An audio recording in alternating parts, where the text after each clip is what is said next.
السلام علیکم۔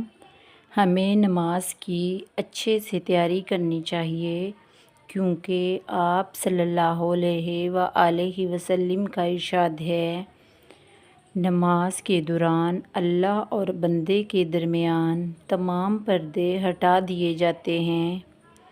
نماز میں اللہ تعالیٰ براہ راست اپنے بندے کی طرف متوجہ ہوتے ہیں، اس لیے ہمیں اطمینان اور خشوع و خضوع سے نماز پڑھنی چاہیے، کیونکہ نماز اللہ تعالیٰ سے ملاقات کا ایک ذریعہ ہے۔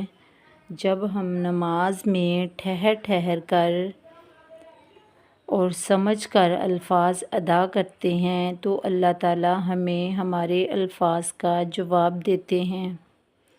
جس بندے کی نماز والی ملاقات کامیاب ہو گئی تو وہ انشاءاللہ آخرت والی ملاقات میں بھی کامیاب ہو جائے گا۔